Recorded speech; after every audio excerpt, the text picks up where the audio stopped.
자, HLB의 지금 이 상황을 좀 보면은 가까이서 보면 조금 바로 눈앞만 바라보는 좀 작게 보는 이런 시각으로 보면은 좀 비극이죠. 비극이지만 멀리서 보면은 희극인 그런 상황이 될 거다라고 생각됩니다. 멀리서라는 거는 좀 크게 보는 관점이겠죠. 아주 멀리 떨어져서 지금 주봉을 일봉처럼 또는 월봉을 주봉처럼 그 정도로 이제 바라보게 되면은 멀리서 보면은 희극이 될 가능성이 매우 높습니다. 이 성장 산업에 있죠. 앞으로 이 성장 산업은 전기차, 수소차 이런 부분, 4차 산업, AI 이런 부분이 있겠지만 이 바이오 쪽은 상당한 성장 산업으로 계속해서 이 바이오 쪽은 성장 산업으로 계속해서 남을 수밖에 없는 그런 상황입니다. 거기다가 이 항암 시장은 그 성장 속도가 그야말로 엄청나게 가파르죠. 이제 화학 항암제 쪽에서 면역 항암제 그리고 표적 항암제 이런 쪽으로 지금 전환이 되는 그런 시점이기 때문에 그렇게 전환이 되어 가고 있죠. 자, 그런 상황이다 보니까 이 성장성이 상당히 엄청납니다. 성장 속도가 빠르죠. 이 성장 산업에서 가장 확실한 약으로 지금 진행을 하고 있죠. 거기다가 이 백신 시장도 이 엄청난 성장 산업으로 지금 탈바꿈이 되어버렸습니다. 이 코로나 시대가 오면서 이제 이 백신은 없어서는 안 될 그런 산업이 되어버렸죠. 원래 없어서는 안 될 산업이었지만 지금과 같이 지금처럼 이렇게 크게 가장 필요한 산업이 된 적은 없었죠. 지금은 그렇습니다. 이 코로나와 변종 이번 코비드19가 이제 처음이자 마지막이다. 이렇게 보는 전문가들은 거의 없습니다. 거의 한 명도 없죠. 이거는 이제 앞으로 지금 변이도 상당히 많이 나오고 있기 때문에 변종도 많이 나오고 있기 때문에 이게 이제 처음이자 끝이다 이렇게 볼 사항은 아니죠. 자, 그러다 보니까 이런 백신 쪽도 상당히 큰 한 축이 되죠. 그런데 백신 쪽에서 좀 상당한 기술력을 가진 이뮤노믹도 이제 HLB 자회사로 편입이 되어 있습니다. 그것도 2018년도에 세계 백신 대회에서 최우수 기업으로 선정이 될 정도의 그런 기술을 가지고 있는 회사죠.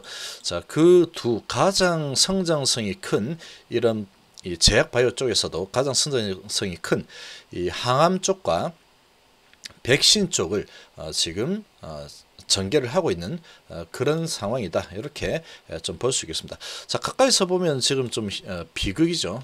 보면은 다른 종목들 이 지수가 우리나라 이 지수가 이렇게 많이 올라서면서 이 다른 종목들 보면은 상당히 크게 올라가고 날아간 종목들도 상당히 많습니다. 상당히 많죠. 자, 그런데 이제 그런 부분으로 봤을 때 HLB 같은 경우에는 가까이서 보면은 상당히 비극적입니다. 계속해서 제대로 시세도 내지 못하고 좀 시세를 내려고 했더니 또 바이오주들 또 끌려 내려는 그런 분위기에 타서 또 얻어맞고, 자, 이런 분위기를 아주 오랫동안 지속이 되었죠. 자, 아주 오랫동안 지속이 되고 있습니다. 그런 상황이다 보니까 이렇게 이제 가까이서 쳐다보면은 하루하루가 아주 힘든 시간들이 많았죠.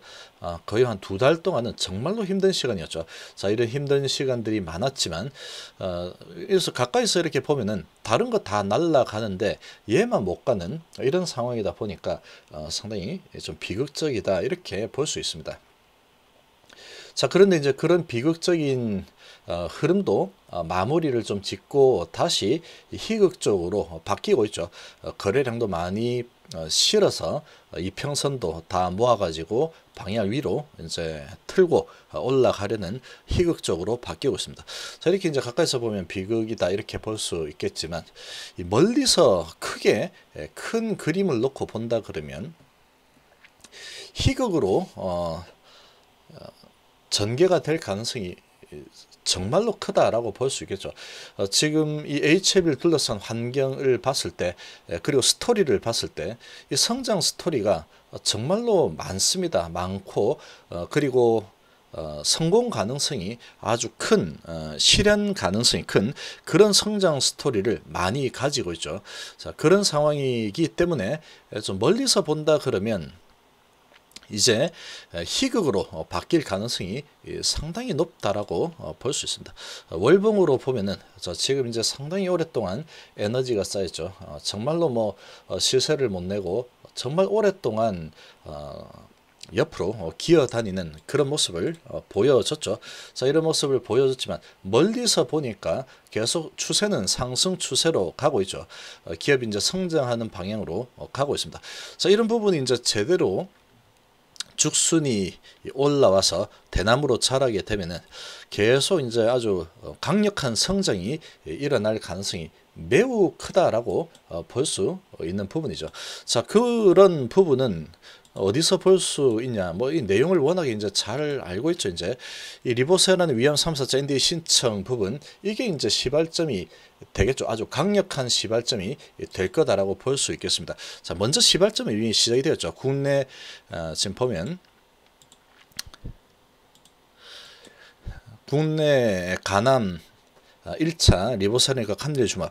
자, 이 부분 승인이 나면서 시동을 걸었습니다. 거래가 엄청 터졌죠. 그러고 좀 밀렸지만 다시 올라섰죠. 지금 이 교모세포종 치료제에 대한 부분 아주 좋은 소식이 나왔다. 이런 부분과 그리고 글로벌 권리 인수 부분, 자, 이런 부분들이 연이어서 나오고 있죠. 그리고 이뮤노믹 이 제약회사를 인수했죠. 메디포름 제약. 이런 부분들이 계속 터져 나오고 있죠. 자, 그러면서 시동이 이제 좀 걸리고 있는 상황이다. 이렇게 볼 수 있는 부분입니다. 이평선으로도 이야기가 되고 있죠. 말을 하고 있습니다. 나 시동 이제 걸고 있는 상황이다. 나 말리지 마. 이러고 있죠.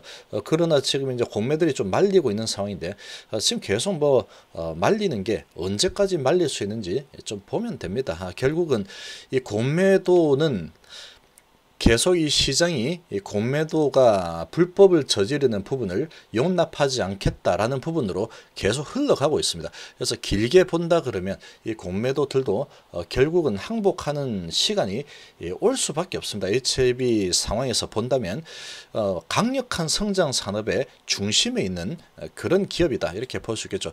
그것도 가장 손에 잡히는 아주 가까운 곳에 곧 이제 손에 잡힐 만한 곳에 와 있는 상황이죠. 성공이. 자, 지금 상황을 좀 보면 하반기 모멘텀이라고 되어 있는데 이 하반기 이후도 정말로 기대가 됩니다. 하반기 내년 내후년 가면 갈수록 이거는 계속해서 모멘텀과 기대감 스토리가 끝도 없이 이어질 수 있는 그런 기업이죠. 지금 리보세라닙이라는 게 적응증이 워낙에 좋기 때문에 계속해서 가지를 뽑고 계속해서 성장해 나갈 수 있는 그런 환경이 만들어질 수밖에 없습니다. 지금 이제 위암 3차 또는 4차 NDA 승인 신청 남아있죠. 자, 이 부분에 대해서 이제 얼마 남지 않았죠. 이제 9월 중순입니다. 그리고 일본 내로 부분은 NDA 승인을 신청하고 그 다음에 신청을 하고 나서 승인을 받고 나서 진행이 될 가능성이 높다라고 보여집니다. 그렇게 되면 일본 애들이 지금 뭐 계속해서 낮은 가격을 부르고 있는 거죠. 지금 얼마 전에 HLB 인터뷰를 봤을 때도 지금 뭐 하려고 마음 먹으면 일본애로 그냥 바로 할 수도 있는 상황이다라고 얘기하고 있죠. 그러나 헐값에 넘길 생각은 지금 전혀 없는 상태다. 이렇게 보고 있습니다.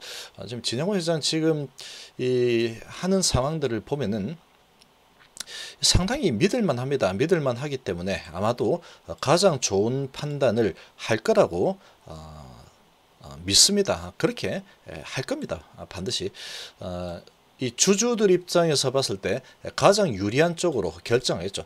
그리고 네오레바 2차 승인도 이제 뭐 NDA 승인 신청하고 뭐 연내 정도 되면은 1년 내에 뭐 하면 되는 거니까 연내 정도 되면 2차 승인 진행이 될 거고 이제 준비하겠죠. 이런 부분도 그리고 이뮤노믹 코로나 백신 실험 진척 이런 부분도 남아 있죠.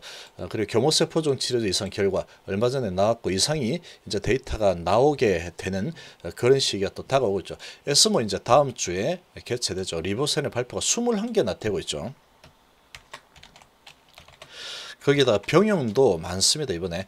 그리고 아필리아 지금 NDA 승인 신청 또 이제 들어가는 상황이 또 나올 준비를 하고 있죠.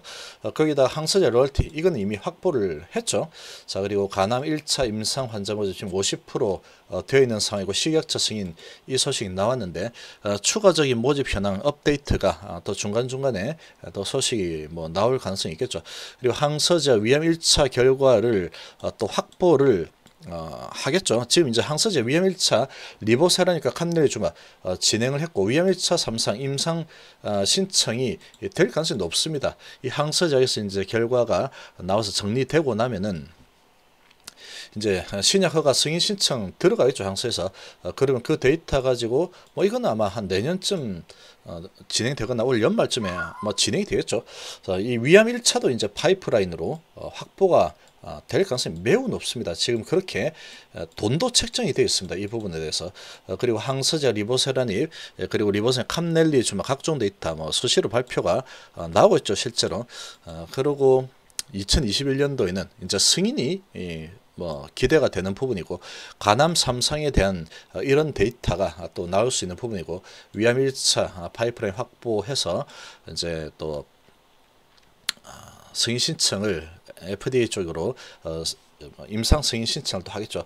그리고 선형낭성암 이런 부분, 대장암 그리고 항서제 진행형에 따른 추가 파이프라인 등 확보 등등 뭐 나올 게 너무나 많습니다. 계속해서 이런 성장 스토리는 계속 써질 겁니다. 계속. 자, 이런 상황을 봤을 때 이게 비극으로 갈 거냐 희극으로 갈 거냐 희극으로 갈 가능성이 매우 높다라고 볼 수 있겠죠. 희극으로 갈 가능성이 좀 긴 시각으로 긴 호흡으로 본다면 지금 멀리서 본다면 희극으로 갈 가능성이 매우 높은 상황이다. 이렇게 좀 볼 수 있겠습니다. 자, 이번 시간 이 정도로 마무리하겠습니다. 감사합니다.